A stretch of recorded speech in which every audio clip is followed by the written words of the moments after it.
Okay, now we're starting off with Chapter 2, the topic of Chapter 2, atoms, molecules, and ions. All right, there are a couple of things I put on the whiteboard over here to make sure you look them up, read about them before we move on to some other things here, okay? I need you to look up and read about Dalton's atomic theory. He was the first guy that pretty much identified the concept of an atom, but he didn't understand that there were particles within an atom. Like, he didn't know about protons, neutrons, and electrons. So in his theory, he said that atoms are indivisible, and we already know that there are things inside an atom. So read through his theory, understand the different parts of that theory. And then once you're done with that, go ahead and read up on the law of multiple proportions. This basically tells you when two elements combine in different compounds, they always combine at a specific whole number ratio. So read through that. And then I also want you to look up and read through the experiments of these three scientists, Thomson, Millikan, and Rutherford. Thomson did the cathode ray tube experiment, and he pretty much discovered the electron. Millikan did something called the oil drop experiment, and he discovered the charge of the electron. And then Rutherford, he did the gold foil experiment, and he's the one that discovered the nucleus. In the past, they used to think that an atom looked like a chocolate chip cookie with basically protons everywhere. And then in Rutherford's experiment, he discovered that the protons and the neutrons are right in the nucleus in the middle of the atom, and that the atom is mainly empty space. Okay, so you already know that an atom is made up of 3 subatomic particles. Protons and neutrons are located in the center, in the nucleus, and the electrons are in that empty space area that Rutherford discovered. The protons are positively charged, the neutrons have 0 charge, no charge, and the electrons have a negative charge. So when you're talking about a neutral atom, the number of electrons equals the number of protons, so it has no total charge. Neutrons, we said, have 0 charge. The neutrons and the protons are very similar in mass, and they are right in the center in the nucleus. So all the weight of the atom is located right there in the nucleus in the center part. Okay, electrons are much, much, much lighter than neutrons and protons, so they are insignificant when it comes to the mass of the atom. So whenever we're talking about a mass of an atom, we are focusing just on the mass of the protons and the neutrons.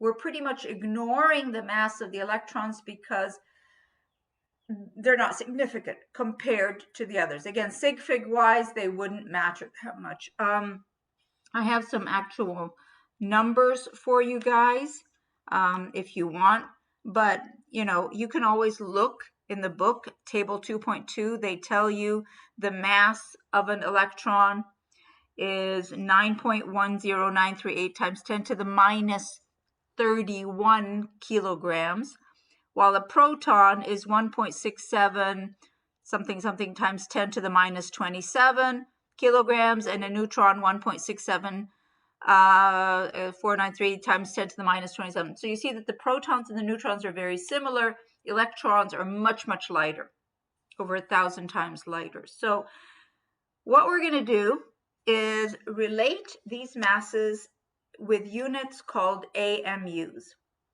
A proton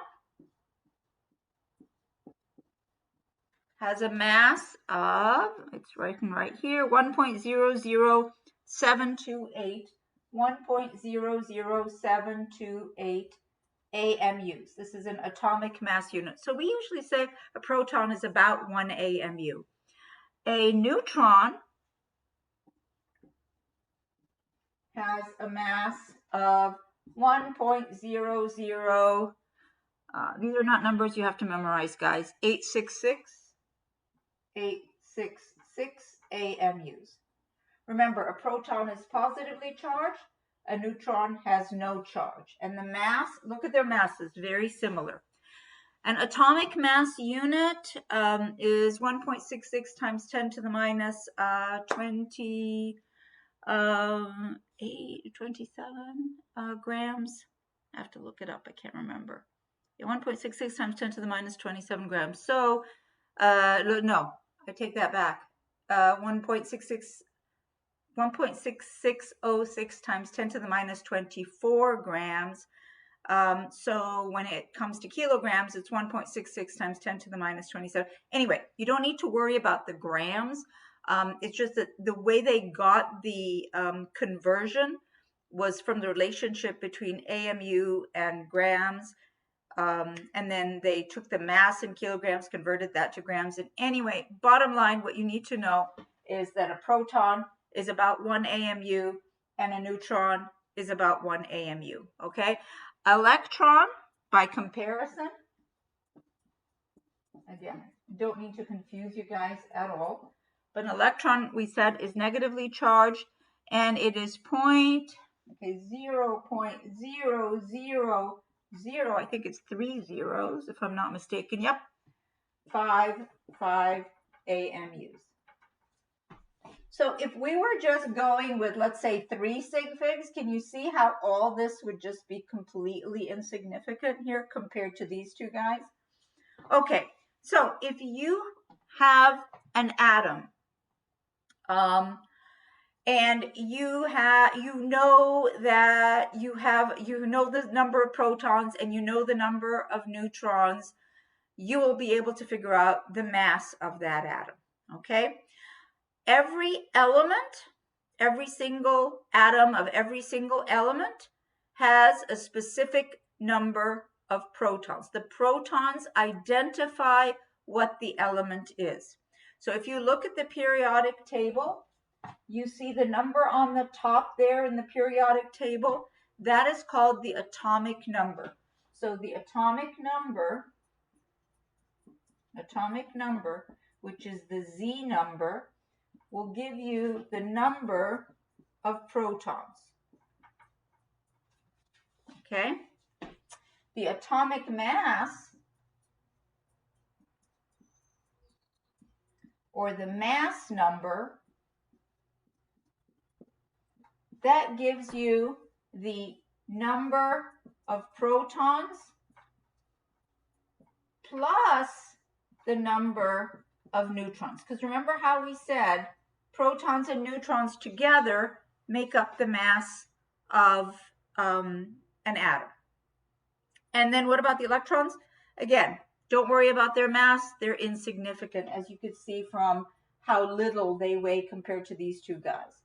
How are we supposed to figure out the number of electrons? Remember how I told you that in a neutral atom, the pluses and the minuses have to cancel out. So if you know the number of protons, you know the number of electrons. All right, so what are we going to do with all this information?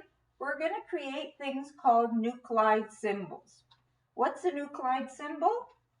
Basically, you put the element atomic symbol over here, and then you put the Z number over here and the A number over here. What is the Z number? The Z number, we said, is the number of protons. What is the A number? That is the atomic mass. So this is the atomic number. This is the mass number. So if we take a look at a bunch of different elements, I'm going to just put a few on the board over here. Let's say I have, let's see, I've got a bunch of notes here. Let's say I have this. All right. This is sodium. 11 is the number of protons. If you look at your periodic table, only sodium has an 11 right on top of it in the periodic table. So the atomic number on the periodic table is on top of the atomic symbol. In a nuclide, this is called a nuclide symbol. In a nuclide symbol, The atomic number is in the lower left-hand corner. All right?